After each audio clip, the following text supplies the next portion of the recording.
इस लेक्चर में recognition and D recognition of political party के बारे में डिस्कस करेंगे।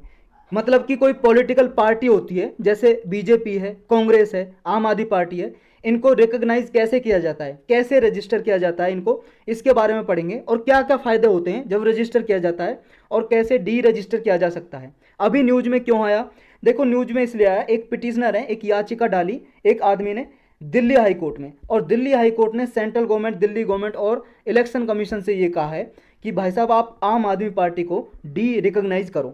कि मतलब इसकी रजिस्ट्रेशन कैंसिल करो, इसे पार्टी की, मतलब पार्टी जो अभी बनी हुई है ये, इसकी पार्टी से मतलब कैंसिल कर दो, ये पार्टी नहीं रहेगी अब। कैसे, क्यों, उस याचिका में क्यों डिमांड किया है, क्योंकि इसने क्या है, जो पब्लिक मनी है वो गणेश चतुर्थी इवेंट को ऑर्गेनाइज करने में यूज की है। गणेश चतुर्थी आप सब लोग जानते हो, हिंदू कम्युनिटी के लोग मनाते हैं। और जब एक धर्म के लोगों के लिए, किसी धर्म के लिए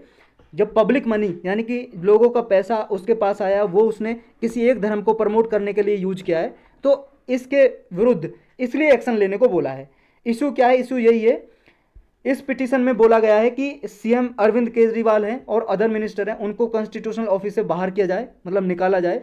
और उन्होंने, क्योंकि कॉन्स्टिट्यूशन हमारे संविधान का उल्लंघन किया है, और जो आरपीए एक्ट है, रिप्रेजेंटेशन ऑफ पीपल एक्ट, इसके भी विरुद्ध है ये एक्शन, तो इसलिए डिमांड की है। तो अब ये कंट्रोवर्सी क्या है, इससे कोई मतलब नहीं है। हमारा मतलब है कि पॉलिटिकल पार्टी कैसे बनती है, कैसे रजिस्ट्रेशन होता है और क्या क्या फ़ायदा होता है।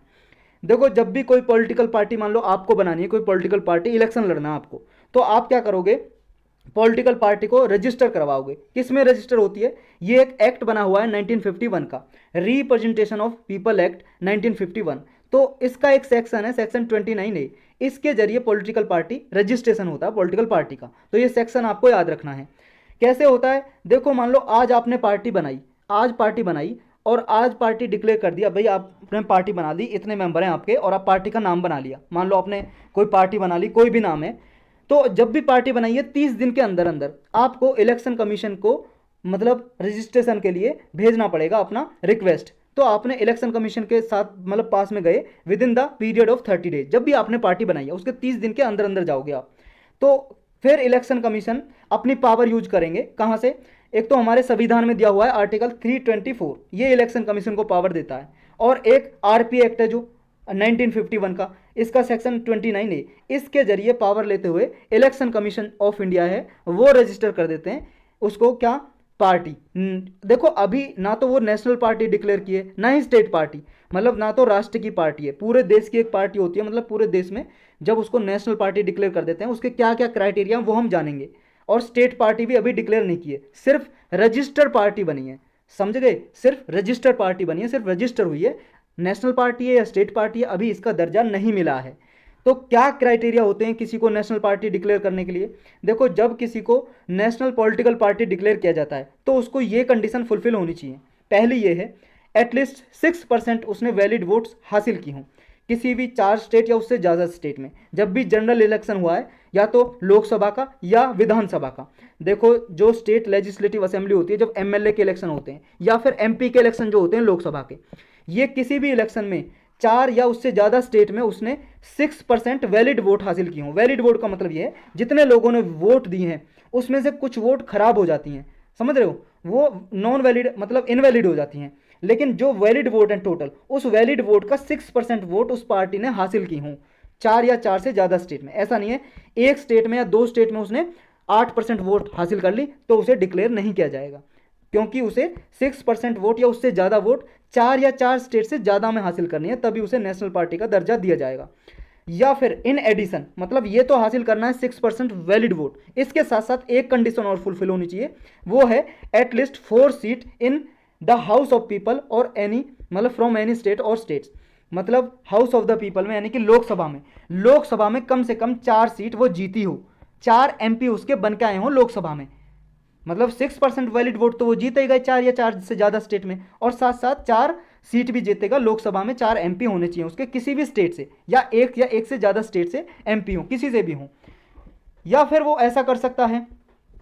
एटलीस्ट 2% सीट जीते हाउस ऑफ द पीपल में, मतलब लोकसभा में मान लो उसने 2% सीट जीत ली, 2% सीट हो गई 11 सीट, 543 मेंबर है अभी, उनका 2% हो गई 11%, मतलब 11 सीट। अगर उसने 11 सीट जीत ली, और ये होनी चाहिए elected from at least 3 different state, 11 seat उसने 3 स्टेट से जीती हैं, या 4 स्टेट से 11 सीट दी हैं, मतलब 3 से ज़्यादा होनी चाहिए स्टेट, 3 या 3 से ज़्यादा। उसने 11 सीट जीत ली, 11 एमपी उसके बन के आ गए किसमें, लोकसभा में, तो उसे नेशनल पार्टी का दर्जा दे दिया जाएगा। अब स्टेट पॉलिटिकल पार्टी कैसे डिक्लेयर करते हैं, देखो स्टेट पॉलिटिकल पार्टी के लिए ये क्राइटेरिया है, एटलीस्ट 6% वैलिड वोट उसने उस स्टेट में, जनरल इलेक्शन हो रहा है, चाहे लोकसभा का हो रहा हो एमपी का, चाहे लेजिस्लेटिव असेंबली का यानी कि एमएलए का इलेक्शन हो रहा हो,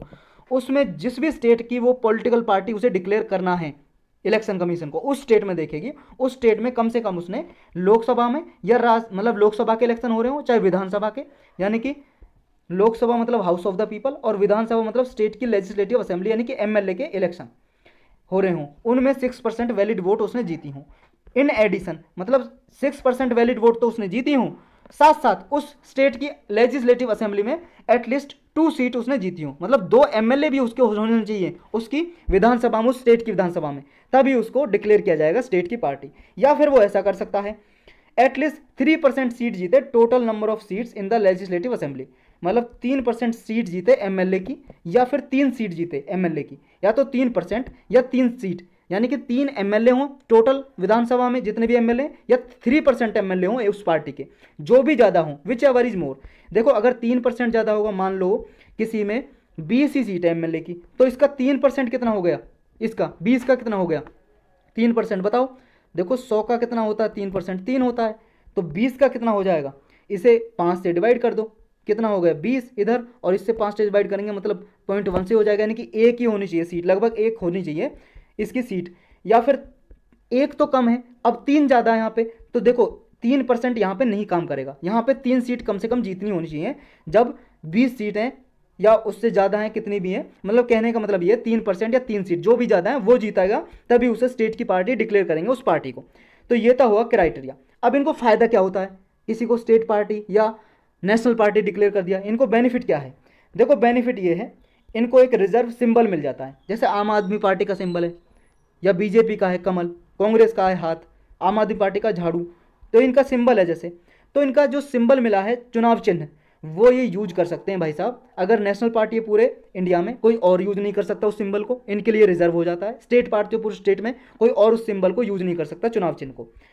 और क्या फ़ायदे मिलते हैं, देखो रिकॉग्नाइज स्टेट और नेशनल पार्टी है जो, उसको क्या है, जब भी जैसे मान लो आपको एमएलए के या एमपी के आपको नॉमिनेशन फॉर्म भरना है, मतलब आपको इलेक्शन लड़ना है, तो जब आप फॉर्म तो भरोगे ना इलेक्शन लड़ने के लिए, तो जब भी ये कोई भी रिकॉग्नाइज पार्टी होती है, स्टेट पार्टी या नेशनल पार्टी, उसका कैंडिडेट होता है, उसे सिर्फ 1 प्रपोजर चाहिए नॉमिनेशन फाइल करने के लिए, मतलब इलेक्शन का फॉर्म भरने के लिए एक आदमी की मतलब विटनेस चाहिए, एक तरह से गवाही चाहिए कि भाई साहब हाँ मैं इसका गवाही दे रहा हूँ, ये आदमी है, मैं जानता हूँ इसको, तो एक आदमी चाहिए सिर्फ उसे फॉर्म भरने के लिए। और जब भी ये इलेक्शन होते हैं जनरल इलेक्शन, तो इलेक्शन कमीशन क्या है, उसे 2 सेट देता है इलेक्टरल रोल के, इलेक्टरल रोल बोलते हैं जिसमें सारे सिटीजन हमारे इंडिया के हैं, जिस स्टेट के हैं जिसमें वो पार्टी लड़ रही है उसकी लिस्ट दे देता है कि भाई साहब इतने सिटीजन है, इतनी वोट है, उसके 2 सेट देगा election commission free of cost उसको। और जो भी कैंडिडेट जिस भी स्टेट से होता है, जिस भी कॉन्स्टिट्यूंसी से होता है, जिस एरिया से, उसका electoral roll free of cost देता है उसे, जनरल इलेक्शन के दौरान election commission of India free में देता है। और उसको क्या फ़ायदा होता है, और पॉलिटिकल पार्टी को ये फ़ायदा होता है, ब्रॉडकास्टिंग के लिए और टेलीकास्टिंग के लिए फैसिलिटी मिल जाती है। जो रेडियो होता है ना, रेडियो आकाशवाणी, उस पर वो फ्री ऑफ कॉस्ट अपनी प्रमोशन, मतलब एक तरह से क्या है वो कर सकता है, जैसे करते हैं ना स्टार, मतलब एक तरह से भाषण देते हैं, ये अपना प्रमोशन करते हैं, ये प्रमोट कर सकते हैं। या फिर दूरदर्शन पे, दूरदर्शन के जो चैनल आते हैं उस पर अपनी स्पीच देते हैं या ऐड दिखाते हैं, ये ऐड दिखा सकते हैं, उनको ये फैसिलिटी दी जाती है। नेक्स्ट ये है, जब भी जैसे मान लो कोई सिर्फ रजिस्टर पार्टी है, रजिस्टर हुआ है पार्टी, वो रिकॉग्नाइज नहीं है। रिकॉग्नाइज का मतलब है कि अभी ना तो वो स्टेट पार्टी बनी है और ना ही वो नेशनल पार्टी बनी है, रिकॉग्नाइज पार्टी नहीं है, सिर्फ रजिस्टर हुई है। तो रजिस्टर पार्टी के जो भी मान लो, अगर ऐसे होता है ना, कोई पॉलिटिकल पार्टी किसी हीरो को बुला लेता है, सेलिब्रिटी को, किसी स्टार को बुला लेता है कैंपेन अभियान करने के लिए, तो वो